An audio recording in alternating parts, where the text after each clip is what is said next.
நேர்களே, தேசிய நெடுஞ்சாலைகளில் இருக்கக்கூடிய மதுக்கடைகளை வரும் மார்ச் 31ஆம் தேதிக்குள்ளாக அனைத்து மாநிலங்களும் மூட வேண்டும் என்ற உத்தரவுக்கு எதிராக இன்றைக்கு வழக்கு நடைபெற்றது. அந்த வழக்கில் நீதிபதிகள் பலவிதமான கருத்துக்களை உச்சநீதிமன்றத்திலே தெரிவித்திருக்கிறார்கள். தொடர்பாக எமது டெல்லி செய்தியாளர் அரவிந்திடம் பேசலாம். அரவிந்த், வணக்கம்.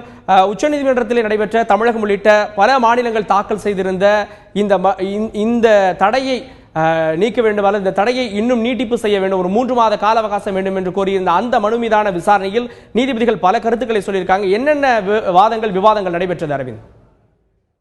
குறிப்பாக கடந்த உச்சநீதிமன்றமானது கடந்த மாதம் ஒரு அதாவது டிசம்பர் மாதம் மார்ச் 31ஆம் தேதிக்குள் அனைத்து மாநில அரசுகளும் தங்கள் மாநிலம் மற்றும் தேசிய நெடுஞ்சாலைகளில் 2 நெடுஞ்சாலைகளில் உள்ள 500 மீட்டர் சுற்றளவு பரப்பளவில் உள்ள அனைத்து மதுக்கடைகளையும் மூட வேண்டும் என ஒரு உத்தரவை பிறப்பித்திருந்தன. இந்நிலையில் தமிழகம் உள்ளிட்ட மாநில அரசுகள் உச்சநீதிமன்றத்தில் இந்த உத்தரவை மறு ஆய்வு செய்யக்கோரி, இந்த உத்தரவை மாற்றம் செய்யக்கோரி ஒரு மனு ஒன்றை தாக்கல் செய்திருந்தன.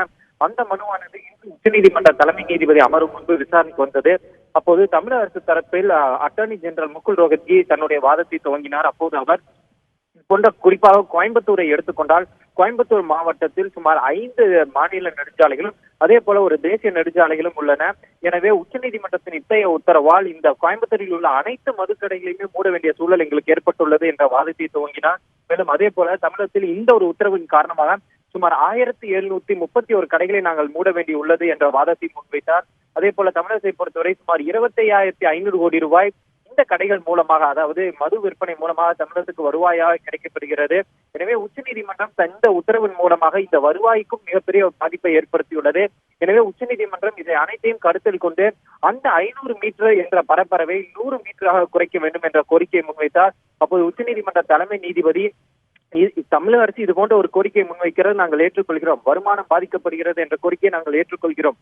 ஆனால் அதே போல தற்போது நாளடைவில் தேசிய மற்றும் மாநில நெடுஞ்சாலைகளில் இந்த மது குடித்து விட்டு ஏற்படுத்தப்படும் விபத்துக்களின் எண்ணிக்கையும் அதிகமாகி வருகிறது. அதனை நீங்கள் ஏன் கருத்தில் கொள்ள தயங்குகிறீர்கள்? உங்களுடைய வருமானம் பாதிக்கப்படுகிறது என்பதை நீங்கள் கோரிக்கையாக முன்வைக்கும் போது இந்த விஷயத்தில் நீங்கள் கருத்தில் கொள்ள வேண்டும்.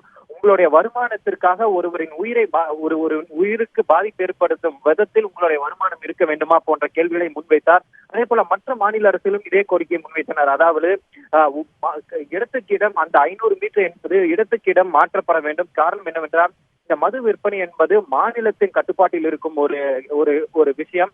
இதில் உச்சநீதிமன்றம் இது போன்ற ஒரு பிளாங்கெட்டான ஒரு உத்தரவை பிறப்பிக்க முடியாது. ஏனென்றால் அந்த லிக்வர் எக்ஸைஸ் என்பது மாநிலத்துக்கு மாநிலம் வேறுபடும். எனவே உச்சநீதிமன்றம் இந்த உத்தரவை மாற்ற வேண்டும் என்ற கோரிக்கையை முன்வைத்தனர். தற்போது இன்றைய நீதிமன்ற அலுவல் நேரம் முடிவடைந்ததால் இந்த வழக்கின் விசாரணை மீண்டும் நாளை மதியம் 2 மணிக்கு தொடரும் என நீதிபதிகள் தெரிவித்துள்ளனர். நீதிபதிகள் இறுதியில் தங்களுடைய கருத்தாக இந்த விஷயத்தின் இம்பார்ட்டன்ஸை, முக்கியத்துவத்தை நாங்கள் அறிகிறோம், அதன் காரணமாகத்தான் உங்களுடைய இந்த மாற்றம் செய்யக்கூடிய மனுவை நாங்கள் விசாரணைக்கு எடுத்திருக்கிறோம்.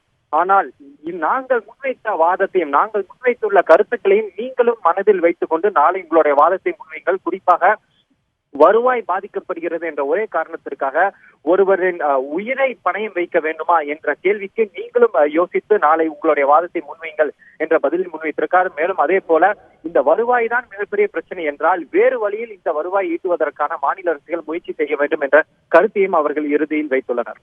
அரவிந்த், அதே நேரத்தில் டிசம்பர் 31ஆம் தேதி அப்படின்னு பார்க்குறப்போ இன்னும் ஒரு நாள் தான் இருக்கிறது. நீங்க சொன்ன மாதிரி 1700 கடைகளை தமிழகத்தில் மட்டுமே மூட வேண்டிய ஒரு நிலைக்கு அல்லது வேறு இடங்களுக்கு மாற்றம் செய்ய வேண்டிய ஒரு நிலைமை இருக்கிறது. எனவே நாளைய தினமும் விசாரணை நடைபெற இருக்கிறது. இதுல ஒரு இடைக்கால தடை ஏதாவது வாங்குவதற்கு அல்லது கால நீட்டிப்பு வாங்குவதற்கு வேறு என்னென்ன வாய்ப்புகள் இருக்கிறது? நாளைய வழக்கு விசாரணையில் என்னென்ன வாதங்கள் முன்வைக்கப்படும்? நாளை வழக்கு விசாரணையின் போது அனைத்து மாநில அரசுகளுமே இந்த ஒரு கோரிக்கையை தான் முன்வைக்க இருக்கிறார்கள். ஏனென்றால் அனைத்து மாநிலங்களுமே இது போன்ற ஒரு மனுவை தாக்கல் செய்திருக்கிறார்கள். எனவே நாளை மதியம் 2 மணிக்கு வழக்கு விசாரணை தொடங்கினாலும் 4 மணிக்குள்ளாக வழக்கு விசாரணை முடிவடையுமா என்ற கேள்வி மீண்டும் எழும்.